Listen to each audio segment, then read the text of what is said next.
Well, that's pretty dead on right there. So let's take a look and see how far that timing was off on that puppy.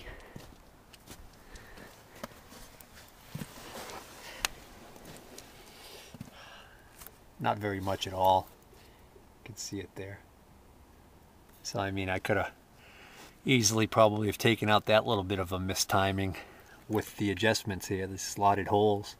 You loosen up those nuts and you can rotate the whole pump to compensate for that. So they were pretty close. Who knows, maybe this even loosened and moved on its own at some point, I don't know. Anyways, I can take the pump off now.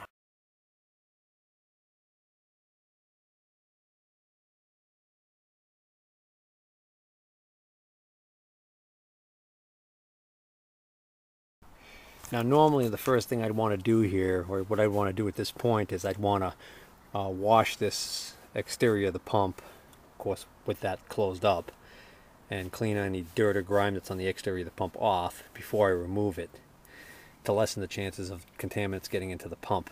Of course, because of the temperature being so cold out here and working outside, I'm just going to have to take my chances, and I'm going to try and get the pump out without washing it.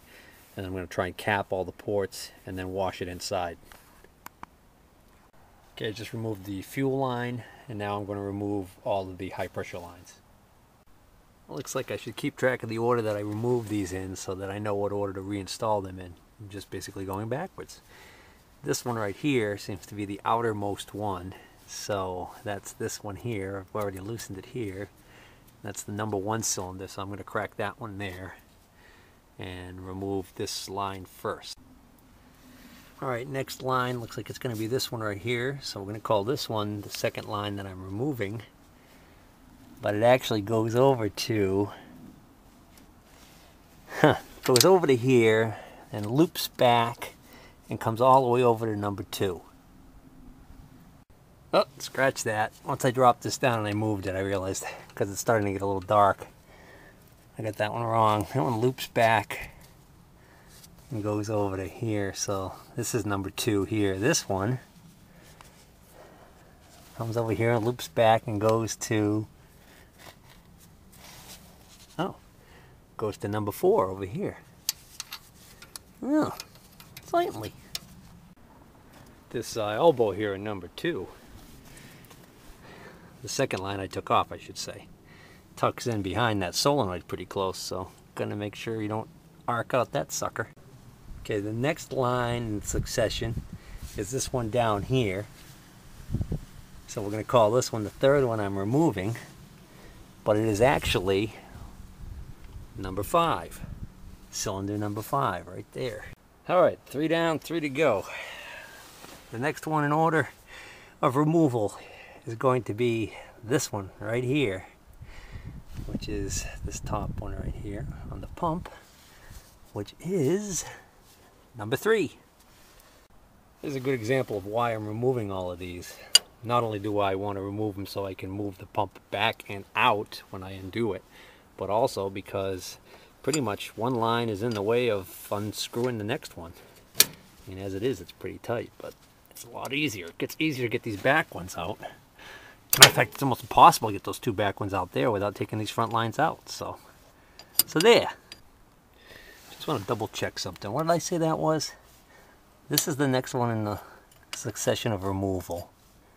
And it's actually the cylinder number 2 right here. So in case I said that wrong, I just want to make sure I have that all straight for when I go to put this back together.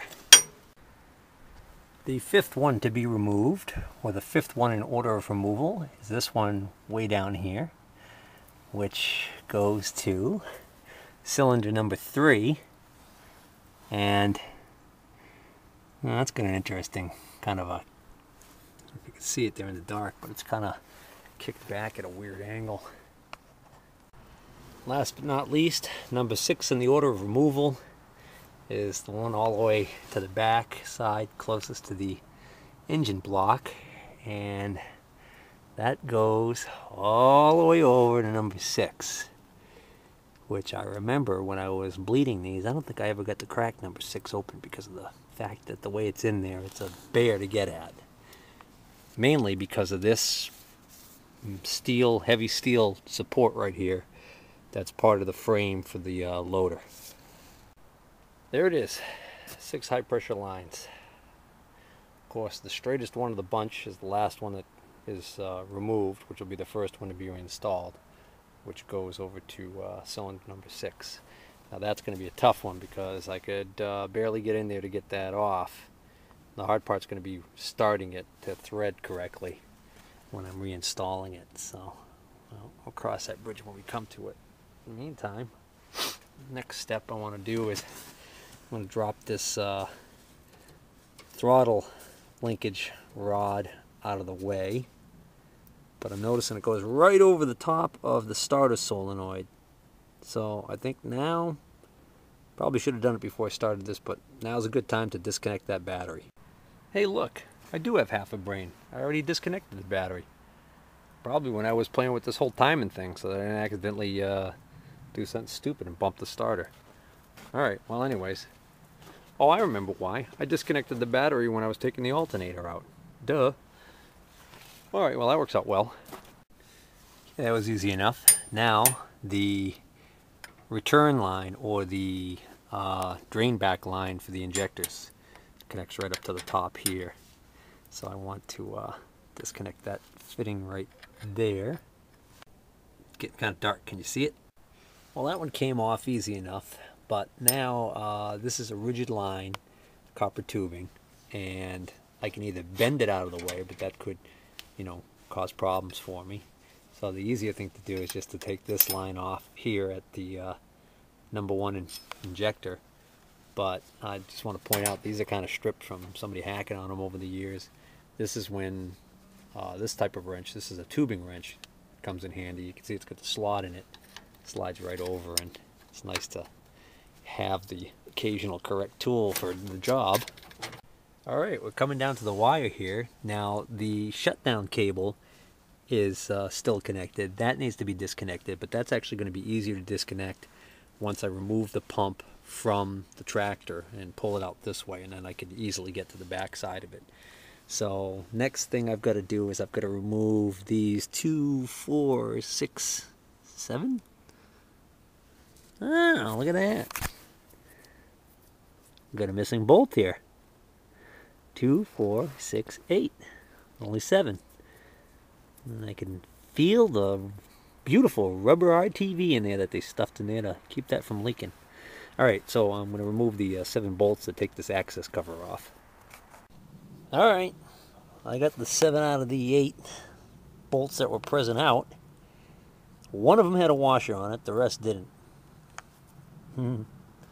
Anyways, yeah, you can see all that pretty red RTV squeezing out. Yeah, didn't even bother using a gasket at all in that? Probably not, huh? Alright, let's pop it open and see what we see. What we should see is we should see the gear held on with 2 cap screws, and we should see some safety wire. Listen closely as the RTV gives up its life.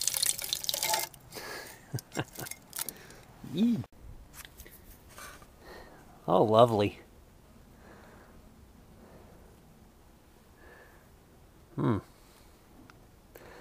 Definitely see some moisture in that oil. Yuck. Alright, there we see the 2 cap screws that are responsible for holding this gear onto the pump. And there are holes in the heads of the cap screws. You can see them right there, and they're actually supposed to be a safety wire snaked through those holes. And that's supposed to be so that if they loosen during operation, they don't just fall off, fall down into the engine and make something really bad happen. At the very least, damage these teeth on this thing. So we're going to try and do right by this thing, and when we put it back together, put the proper safety wire in place. And then, let's see, so we got that, and then we got a big old, what the heck do we got there? Some kind of a funky looking nut deal on there. Hey. Alright, wait a minute here. What's that for? cap screw, if the cap screws hold the gear on, what does that nut do? It's not what I expected to see when I opened this up. There you can see the hole I was talking about right there on the top. Notice they didn't use any thread lock on there either.